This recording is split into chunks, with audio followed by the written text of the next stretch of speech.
Hello everyone, welcome to 7th lecture on engineering geology. In the last lecture we discussed definition of rock, classification of rock, origin of igneous rock and classification of igneous rocks. Okay, now we come to structure of igneous rocks. Okay, remember, structures and textures are physical features associated with the rocks. Okay, they are generally primary in nature because they occur along with the formation of rocks. The structure and texture of rocks are important because they contribute to the strength or weakness of rocks. The structure and texture of rock serve as distinguishing features of rock groups. Means by observing structures and texture of rock, we can differentiate one rock from other. Okay. Also, structure and textures indicates the mode of origin of rock. Means how a particular rock is formed. Clear? The term structure refers to large scale features or field characters of rocks.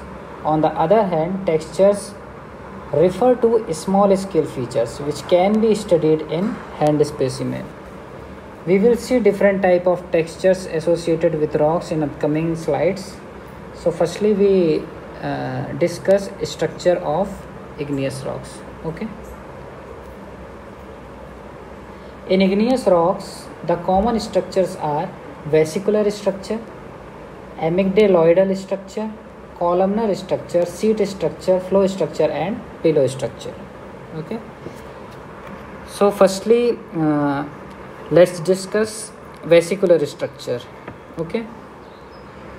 One more thing we should remember here, the term structure used in this context is different from secondary geological structures like folds and faults, which also occur in rocks. The structure like folds and faults develop after the rocks have formed and as a consequence of the effect of tectonic forces on the rocks concerned. Clear? Now let's have a look on vesicular structure. These structures are commonly observed in volcanic rocks and this is due to the porous nature of rock. Okay. Now we will see how these structures are formed on the rock. Magma is an intimate mixture of rock melt and volatiles. Eruption of any volcano is accompanied by the flow of such melt on the surface. Then the gases being lighter move upwards and as they escape into the atmosphere, create empty cavities of various sizes and shapes near the surface of lava flow. These cavities are called vesicles. In this figure we can see the vesicular structure. The cavities on the surface of rocks are nothing but are called vesicles. Okay. Vesicles will be more nearer the top of lava flow and less at the base. Next is amygdaloidal structure. The vesicles which are empty in the vesicular structure are subsequently filled up by the deposit of surface water or underground water or sediments. Such filled cavity are called amygdales. When empty cavities are filled with amygdales, that structure is called amygdaloidal structure. Okay. In this picture, the white spots are amygdales. Okay. And this kind of structure is defined by amygdaloidal structure. Okay. Next is columnar structure. The volcanic igneous rock appears to be made up of numerous parallel polygon prismatic column bundled together. Okay. In this figure we can see the column, various columns which are prismatic in nature and parallel to each other. Okay. And they are bundled together. So this kind of structure is defined by columnar structure. Next is sheet structure. As the name itself suggests, these rocks, the rocks appears to be made up of number of sheets. Okay, in this figure we can see flow structure. These structures are linear and nearly parallel features, okay, occurring in volcanic rocks, which develops as a consequence of flow of lava. The lavas are not completely homogeneous and different parts differ slightly in composition or volatile content or viscosity or degree of crystallization. After eruption, when such lava flows, the dissimilar patches within the lava are drawn. Pillow structure. In this structure, the volcanic igneous body appears as a pile of numerous overlapping pillows. Okay, in this figure we can see the overlapping pillows. Okay, now we come to textures in igneous rocks. Okay, texture we can understand as a surface feature. Okay, means how the surface of a rock is look like. Clear? So first one is equigranular texture. Equigranular means the grains, mineral grains will be in equal size on the surface. Okay, in this type the mineral grains are of approximately same size. This is because all the minerals are simultaneously get consolidated. Okay, consolidation means removing the gap or decreasing the distance between the mineral grains by applying a constant pressure. Okay, that is the consolidation. Okay, so here because all the minerals are simultaneously getting consolidated, that's why the minerals appears in same size. Okay, example is granite. Next is inequigranular texture. In this type, the mineral grains show marked difference in their grain size. This is because different mineral grains consolidate at different level and hence different minerals exhibit different sizes. Example is cyanide. Okay, here we can say that in this case the minerals having same size but they are consolidating at different level. Okay, that's why on the surface the size of minerals are different. Clear? In actual they may be of same size. Okay, but on the surface their sizes are different. Next is porphyritic texture. It is a type of inequigranular texture where tabular or large sized minerals called phenocryst are fully embedded within the fine grained minerals known as matrix. Okay, what happens in this case? The tabular or large sized minerals are fully embedded.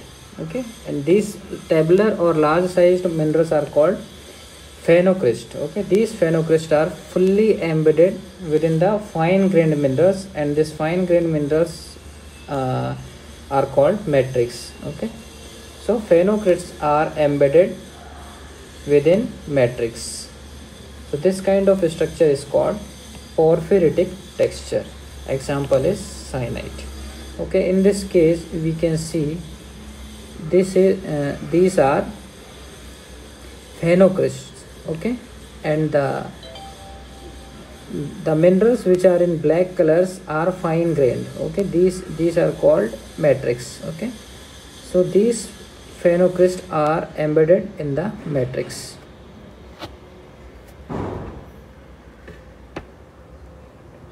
Next is poikilotic texture.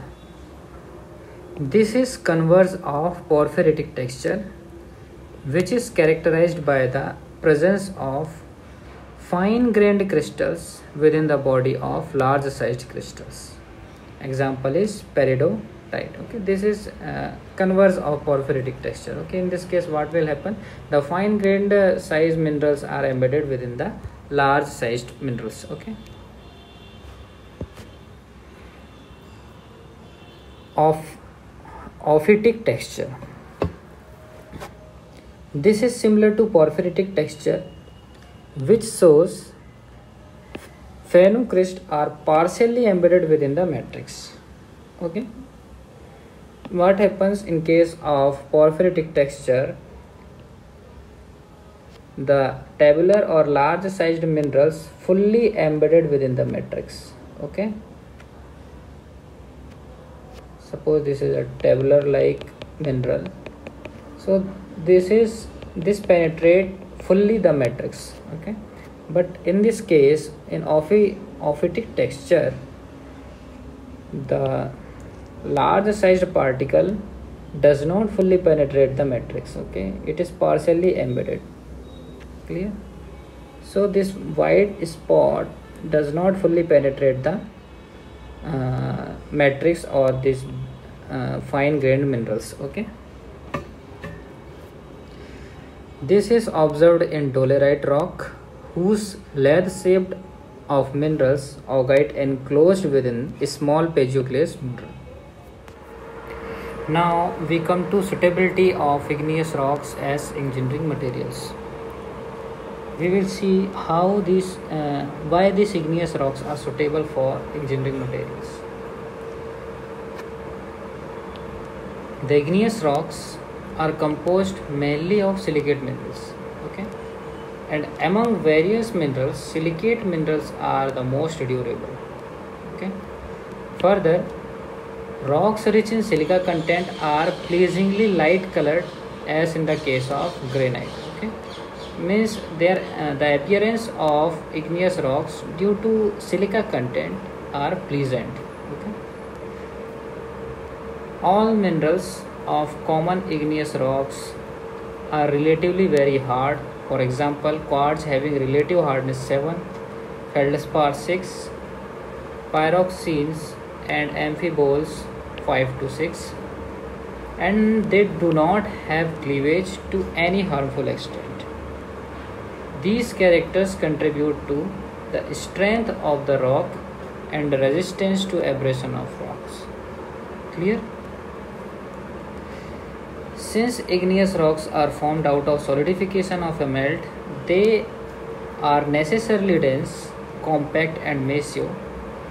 Exception is vesicular structures, vesicular rocks. Okay, in vesicular rocks, we know there are cavities. Okay, that's why they are not dense and compact.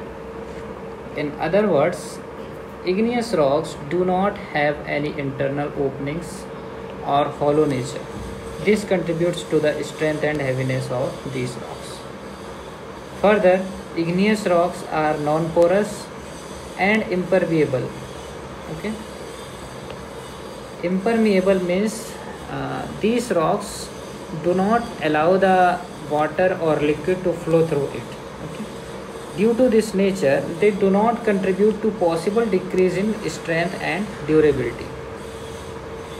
Impervious rocks are less prone to frost attack. What is frost attack? What happens in cold regions? The cavity which present in the rock are filled by water, and after freezing they expand. Okay, and they exert pressure on the rock. Consequently, it causes weathering in the rock. Okay, so this kind of activity does not happen in igneous rock. Why? Because they are dense and therefore they are non-porous and impermeable. Okay, so these are all the things which makes the igneous rock suitable for engineering materials. One more thing is that igneous rocks, by virtue of their texture and minerals present in them, have the ability to take very good polish, and thus have become increasingly popular for face work too. Okay, all constructions made of these rocks have a majestic appearance. Now we come to sedimentary rocks. We know under geological classification of rocks, rocks are grouped as igneous rocks, sedimentary rocks and metamorphic rocks. So far we discussed about igneous rocks, the origin, classification, structure and texture of igneous rocks. Now the same we will discuss for sedimentary rocks. Okay. Firstly, we look at origin of sedimentary rocks. Sedimentary rocks are those which have formed out of sediments. Sediments are rock fragments which are product of weathering. And what is weathering? Weathering is defined as a natural process of disintegration and decomposition of rocks. If we are using the word disintegration, it means it indicates the mechanical breakdown of rocks. Okay, and if we are using the term decomposition for weathering, it means it denotes the chemical decay of rock. Okay, sediments which have formed out of disintegration are loose materials of various sizes. Sediments on subsequent cementation or compaction or both give rise to hard cohesive sedimentary rocks. Clear? Means sediments on cementation or compaction form sedimentary rocks. Clear? Since sediments represent secondary or derived materials from pre-existing rocks like igneous rocks, okay, rocks formed out of them are called secondary rocks. Clear? So in the next lecture we will continue with the classification of sedimentary rocks, structure and the texture associated with sedimentary rocks. Thank you.